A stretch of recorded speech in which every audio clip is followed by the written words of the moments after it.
Welcome to Rebel Fantasy Football. I hope you guys are doing well. Football is back. How exciting is that? I hope you guys had a great time watching week one. It was a weird week. It was a crazy week.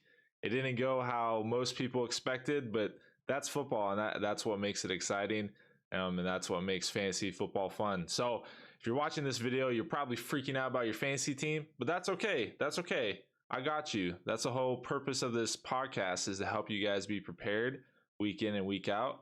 And so today we got a lot to talk about. We're going to be talking about injuries. We're going to be talking about waiver wire pickups. We're going to be talking about what to do with those players that give you a goose egg for your week one. And yeah, we're going to get you prepared for week two. Hopefully get you a W. For all those that won their matchup week one, congratulations. But hey, it's a long season, so make sure you stay up to date and make sure that you're ready for the rest of the season, because I want you guys to be able to make the playoffs and hopefully bring home that fantasy football championship. So let's get into it. We're going to be talking about injuries. Man, a lot of injuries week one. As expected, that most of the time, every season, it happens pretty early. Players are getting back into the swing of things. So there's soft tissue injuries, hamstrings, calf injuries, stuff like that normally. But there are some major injuries this week, which is unfortunate. You hate seeing solid players get these random severe injuries. First one we're talking about is Dak Prescott. He broke part of his thumb and he's going to need surgery. He's going to be out 6 to 8 weeks. I feel like that's pretty generous, and so I would probably expect at least 8 weeks. But honestly, I'm not a doctor, so these guys are freaks of nature, and so if anyone can come back, it's probably Dak. But I just think about the Russell Wilson injury last year, and that definitely affected him when he came back, and he kind of rushed it. A lot of people were thinking, and so that's my first thought with this injury.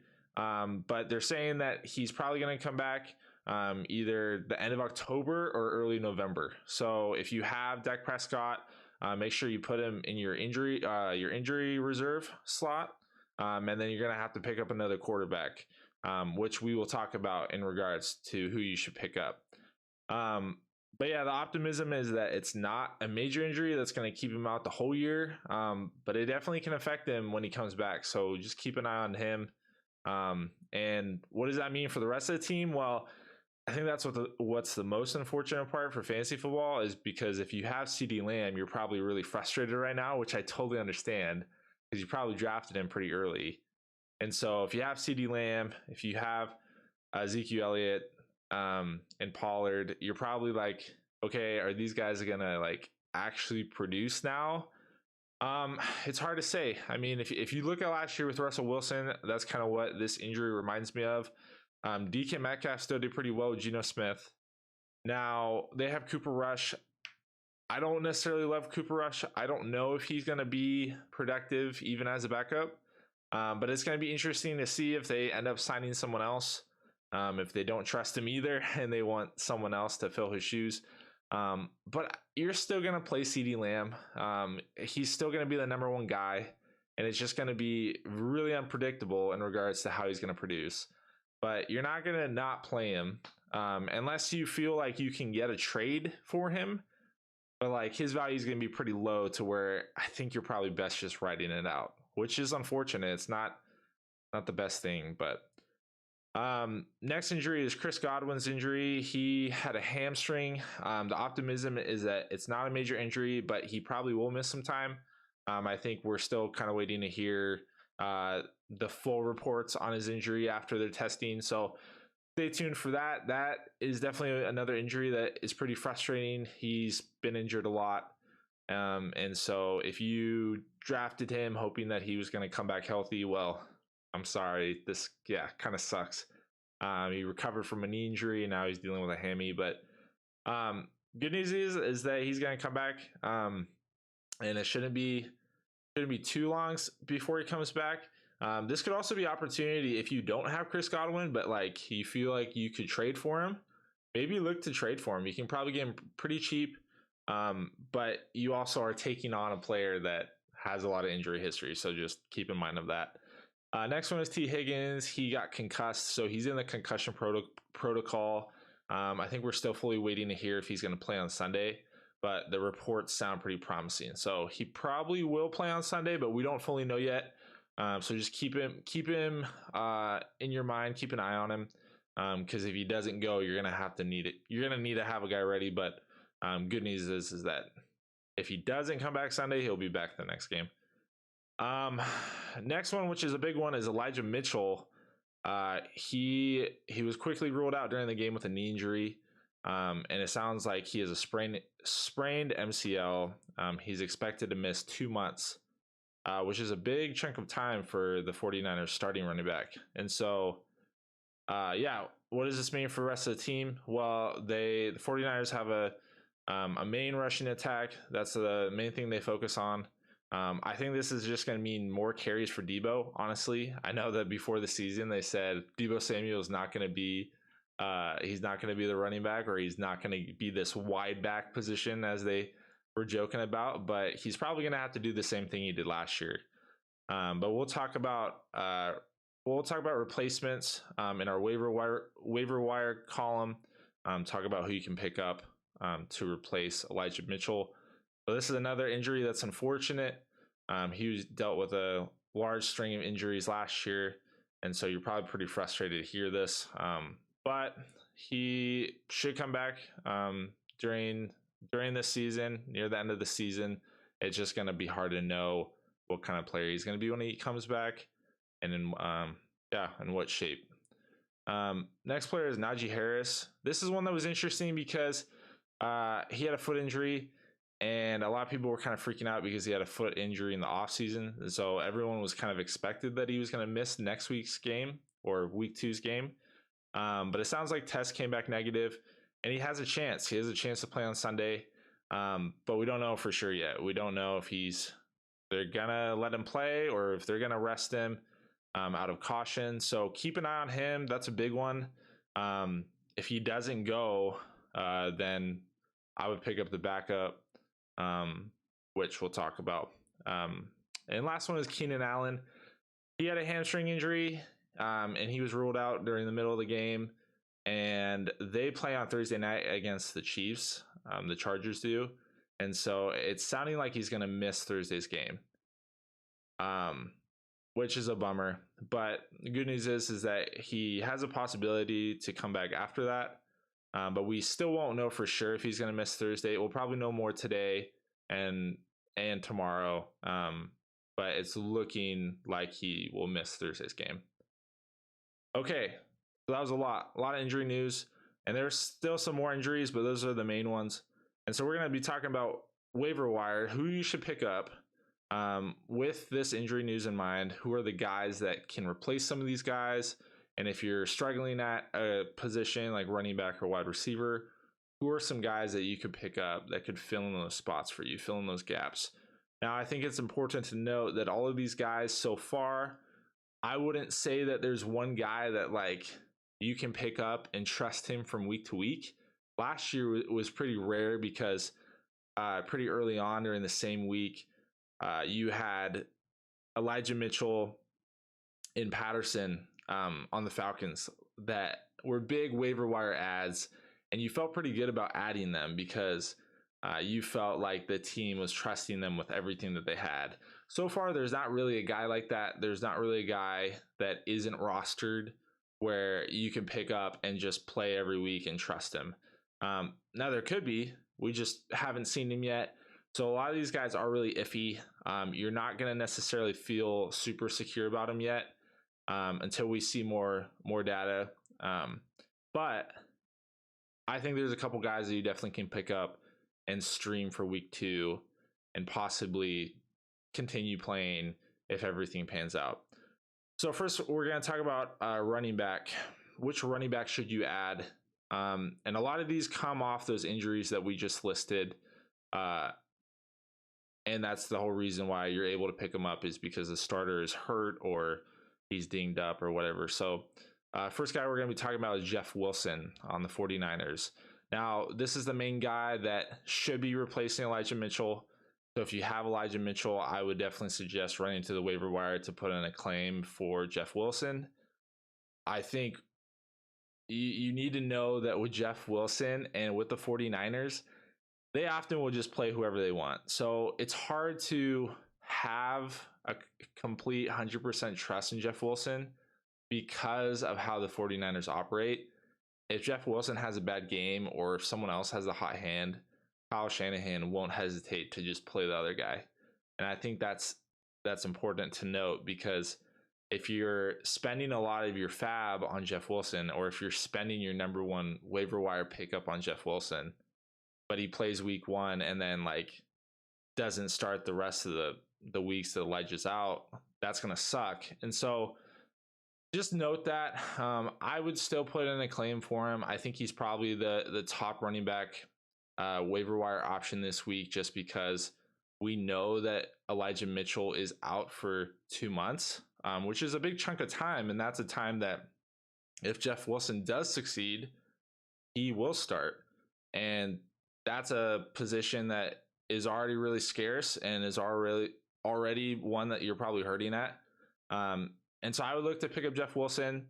And in regards to how much fab you should put in, I would probably put in, if you're spending out of 100, I probably would put in $15 is kind of my thought. And then in regards to the number one waiver claim, if you're doing it that way, I think it's totally up to you.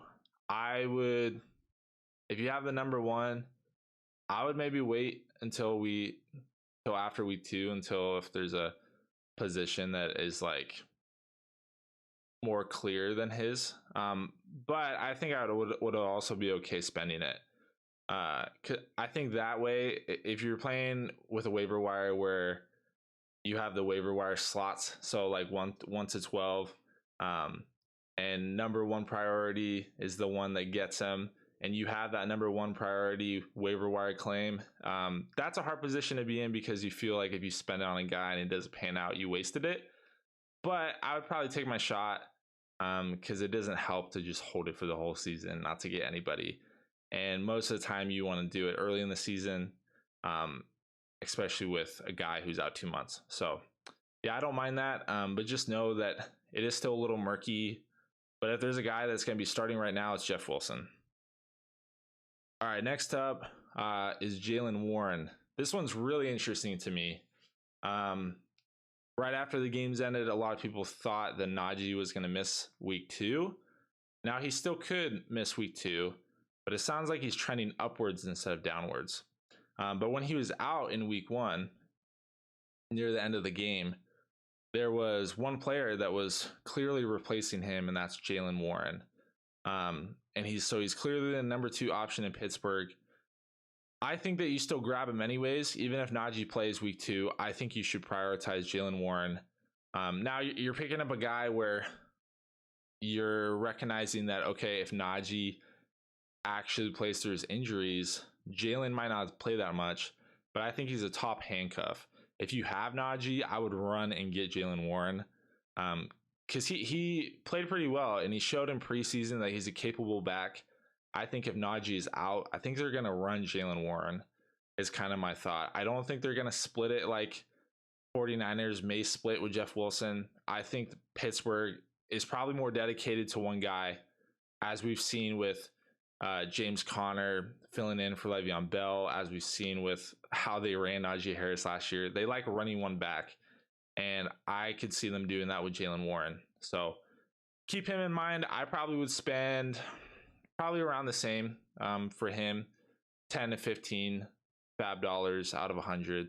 Now, another thing to know is that know your league. If you have guys that are struggling at running back, and if you feel like they are going to make a move for these guys, if they're going to spend a lot of their fab, and you really want these guys, then you're going to have to spend more.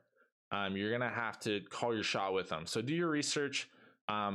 I probably wouldn't go all in for these guys quite yet. I think if you want to go all in, you can try to go in for Jeff Wilson. I'm just still a little hesitant. I don't feel confident in the workload that he's going to get.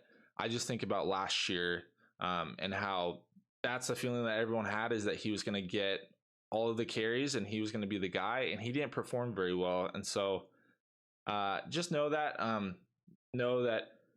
players in your league, they may be struggling and they may be willing to spend way more than what I listed. And so if you really want these guys, you may have to spend for them, but I would still be a little hesitant right now. It's only week 2. And so I would shoot your shot for probably between 10 to 20 at the most probably. And then kind of hold your dollars for future players. Next running back waiver wire ad is Khalil Herbert on the Bears.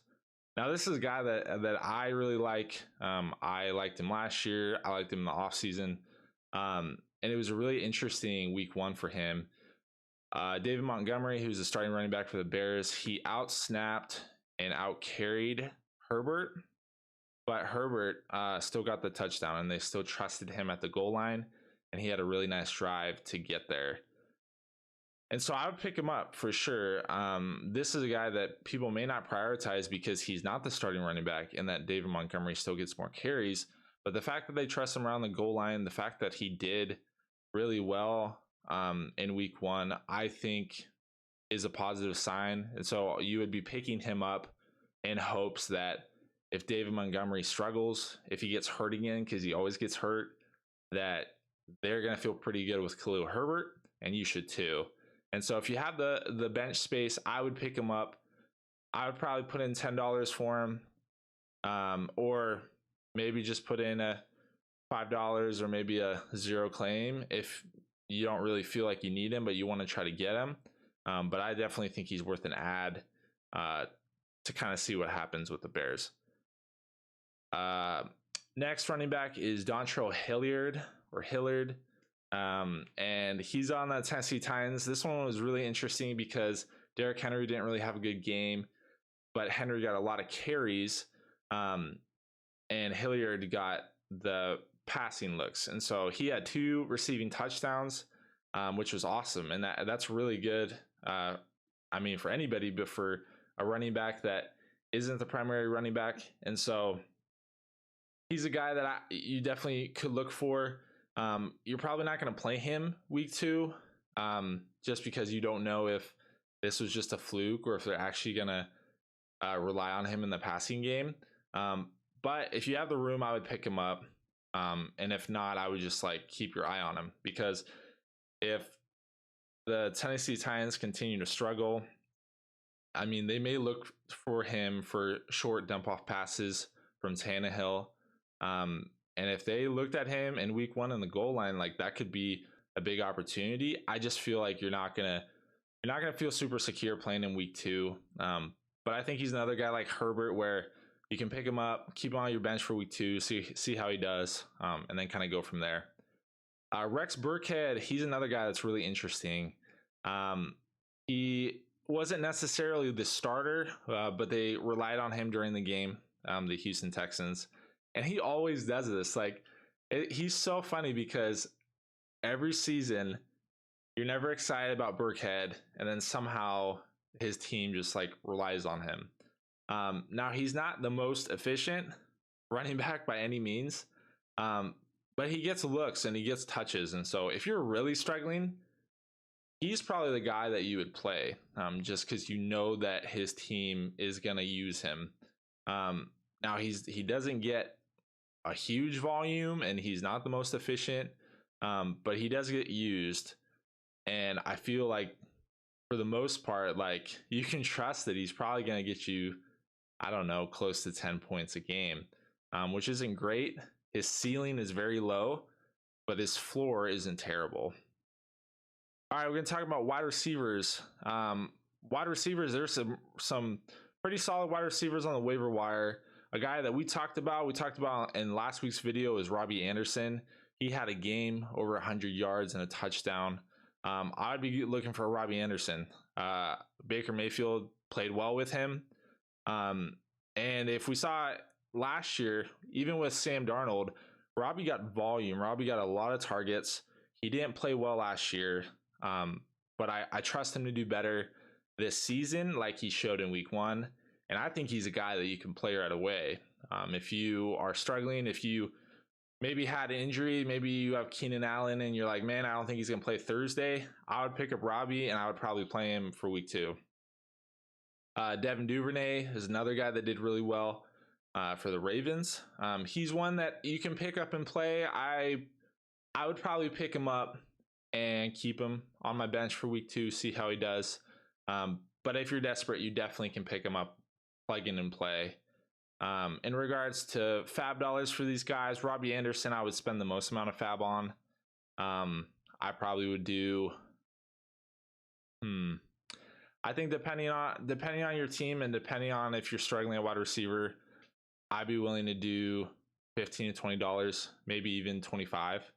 Because I think that he'll do pretty well the rest of the season. Like, it's Robbie Anderson and DJ Moore and Christian McCaffrey are the main targets. And I think if Baker is showing favoritism with Robbie Anderson, I think that can pay off really well.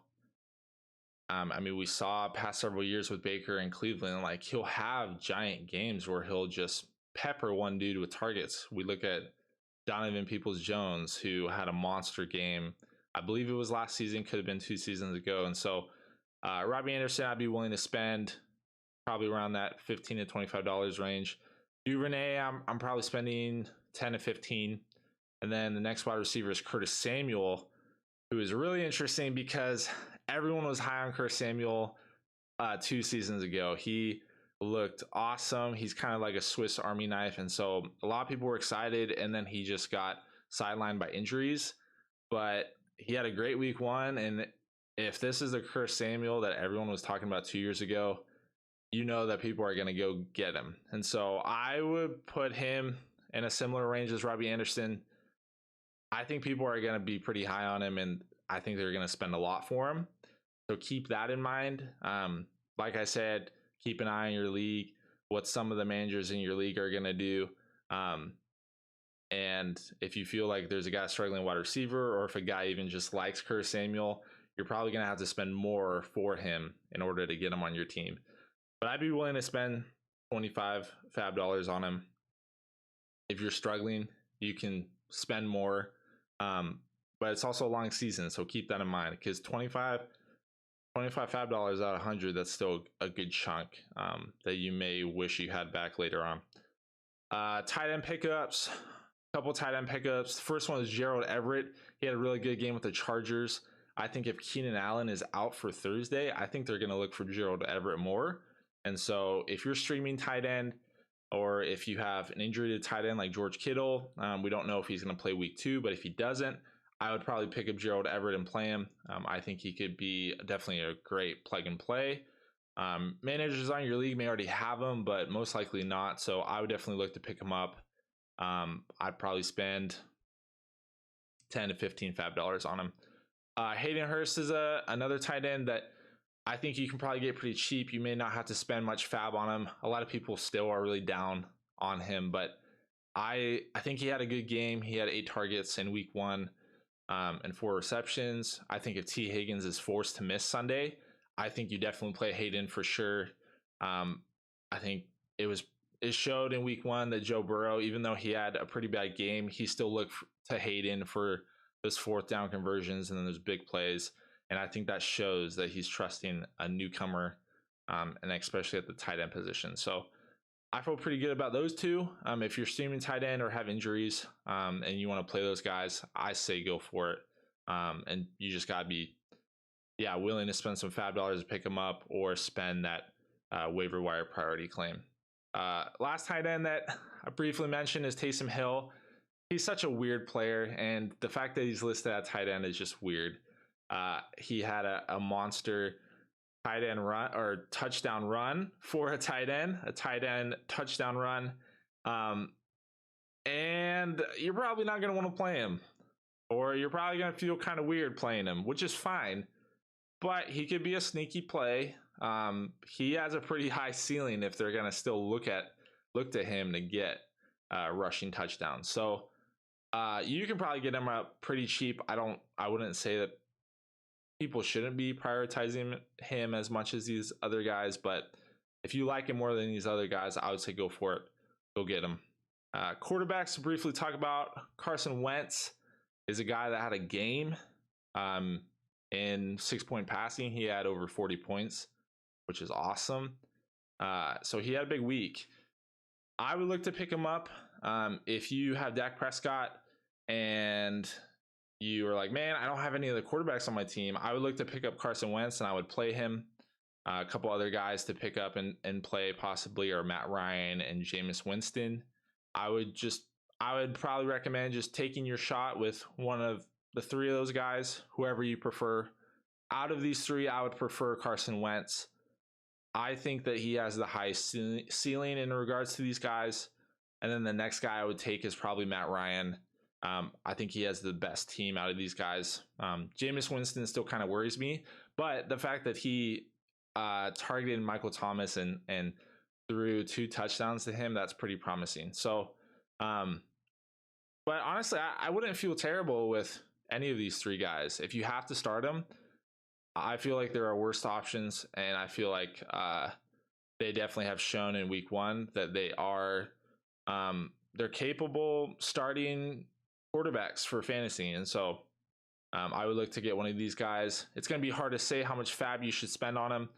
Probably similar to what we talked about, $15 to $25. You don't want to spend all your fab on them, especially for the quarterback position where everyone already has a starting quarterback. But if you are the Dak Prescott manager and you don't want anyone else to spite you to pick them up instead, I mean, I would say go for it and go secure them. So whatever that looks like to you, you guys know your league best, and you know the managers in your league better than I do. In regards to some of their needs. All right, next up, we're going to talk about those duds. Talking about those head scratchers. First one we're talking about is Cam Akers, which is such a weird situation. And so what should you do about Cam Akers? This is the question. A lot of people drafted Cam Akers really high. They drafted him probably 3rd round, maybe even 2nd round. I know a manager in my league drafted him early 2nd, and there's a lot of teasing going on about it because, I mean, it sucks. Like, you draft this guy expecting him to be your bell cow RB1, and he gets 0 points. He gets 3 carries for 0 points, and he doesn't even start. And so what do? Do you continue playing him? Do you trade him? Do you drop him? That's the question. I think it's really hard to know. It's hard to know what's going to happen week 2 and if Sean McVay is going to play him. This situation honestly reminds me a lot of Kyle Shanahan and Brandon Ayuk.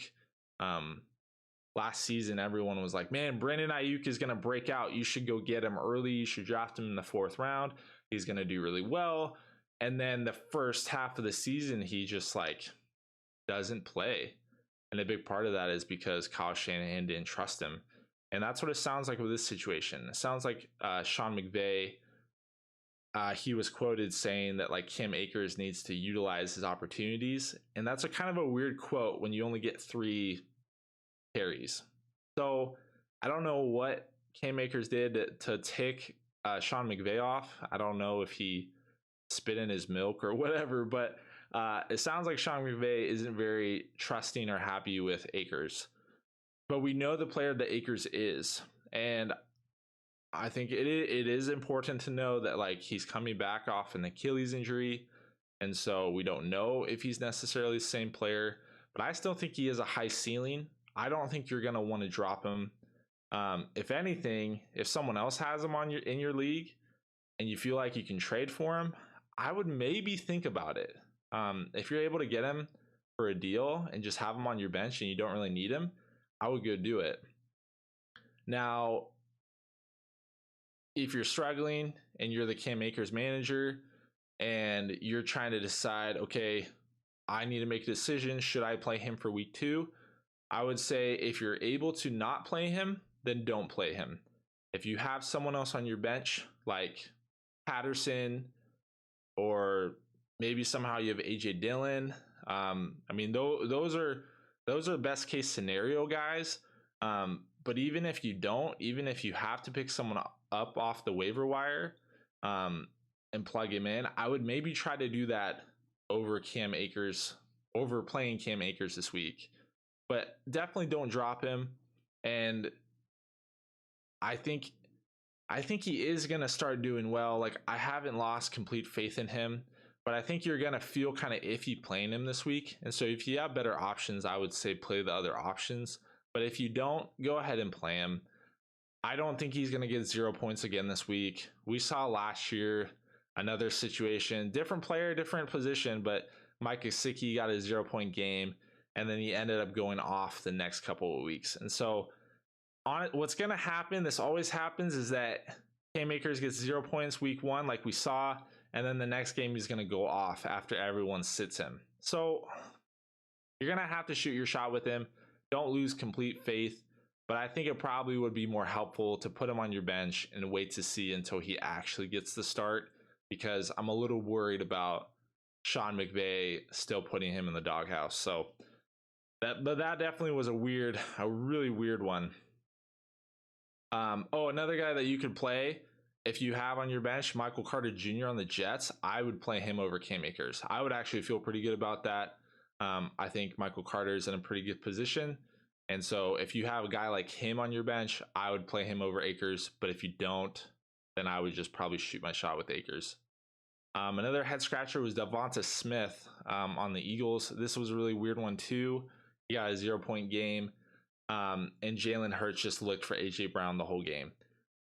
I don't think this is not a similar situation to Cam Akers. I don't think that DeVonta Smith is in the doghouse. I think he just got covered, and I think he kind of just got shut down by the defense they were playing. And so I would say, I mean, if you drafted him, you probably drafted him in the 7th or 8th round, so you probably don't necessarily need him to start. But if you need him to start, I would play him again this week. But if there's another guy you can pick up, like if you want to pick up a Curtis Samuel and play him instead of Smith, I would probably do that. But definitely don't drop him. That would be kind of silly. I think he will get back to form. I think he'll start doing well, and I think he'll end up being a solid flex option. It was just kind of unfortunate about week 1.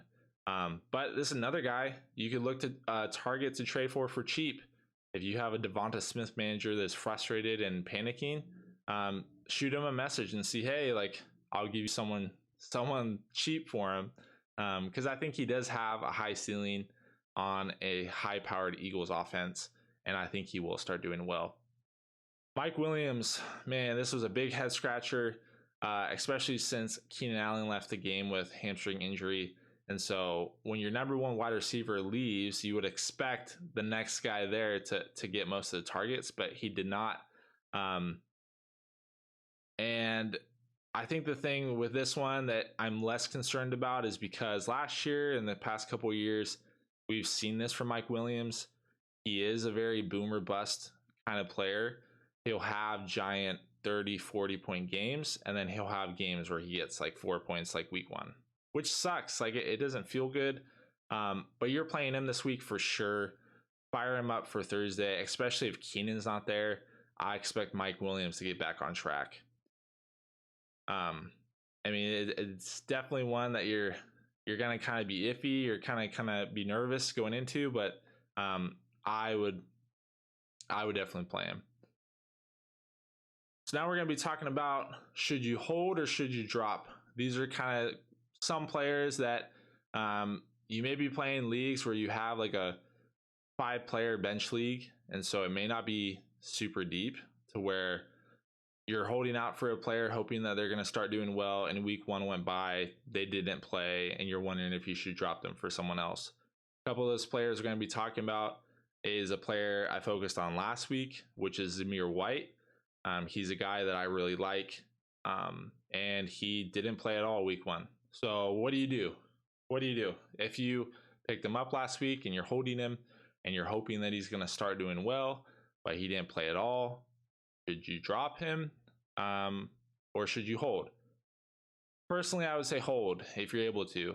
If you're not struggling at the running back position or any position, if you're feeling okay about week 1 and you're like, no, I can hold off for not panicking in regards to dropping someone like that, I would hold Zamir White.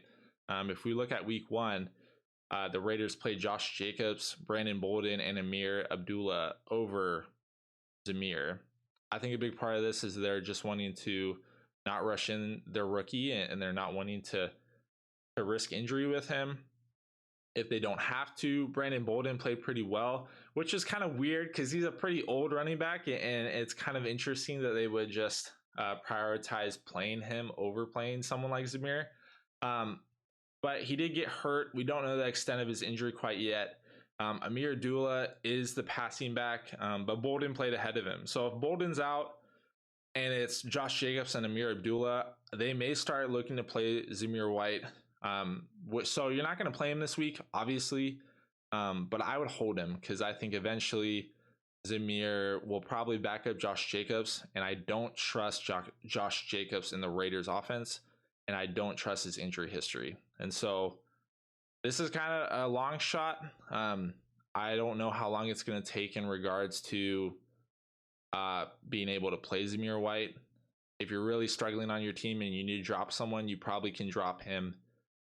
But if you're able to, I would hold him. James Cook is another one that is kind of a similar position to where a lot of people drafted him probably in like the 10th round of their leagues. And he ended up fumbling in the Bills versus Rams game, and then he got benched. And so that was kind of a bummer. He ended up with negative points. I really hope he didn't play in week 1 because that would have sucked. Now the question is, do you hold him or do you drop him? I would hold him if you can. It's kind of iffy, the fact that a rookie fumbles week 1. Like, that's not going to bode well for week 2. Coaches are probably going to be a little hesitant with him if they put trust in him week 1 and then he went up and messed it up. But I'm hoping that he's able to prove himself week 2.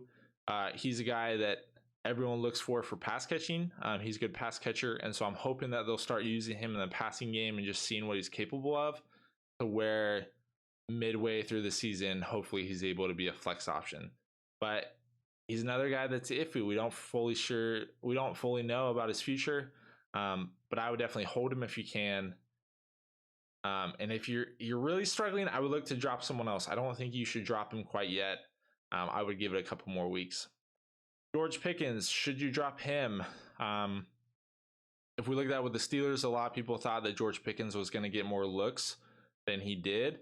Deontay Johnson and Chase Claypool were able to play through their injuries, and they were healthy, and they looked really good. And so George Pickens is going to be the number 4 option in this offense. They definitely look to Pat Freiermuth over him. I would hold him if you can. I think he still has a positive outlook for the rest of the season on the Steelers. I think he's a good wide receiver, and I think he can end up doing really well as a rookie. But just like these other rookies, like, it's going to take some time. For the most part, teams aren't going to just give the keys to a rookie, especially if they have other options at receiver or at running back. And so don't freak out about these 3 guys. I would hold them if you can. It's only week 1 and we still got like a lot of season left to go. And so, but if you're really struggling, you can probably drop these 3 guys because we haven't seen production from them. But I really wouldn't if you're able to not drop them. But yeah, talking about trade targets real quick. I mentioned a couple of those guys in regards to guys that had bad weeks week 1 that you could look to trade for on the low. I think the realistic approach is that you're looking around in your league, you're seeing if someone had a bad week, and you're just shooting them a message to see how they feel about it. But realistically, if someone has Derrick Henry, they're probably not going to want to trade him for cheap because they're going to feel like they still want to get a lot from him. But then you're not going to feel good about it because he had a pretty bad week 1. But some of the guys that I think you could probably figure out a solid deal for are guys like Darnell Mooney, who had a really bad game. And the owner's not going to treat him like a Keenan Allen. They're definitely different types of players, and they definitely have different values. And so if you want to go get a guy like Darnell Mooney, you may be able to, but just know that any manager of a guy who underperformed is not going to want to give over their player for nothing. But I think those managers also have to be realistic.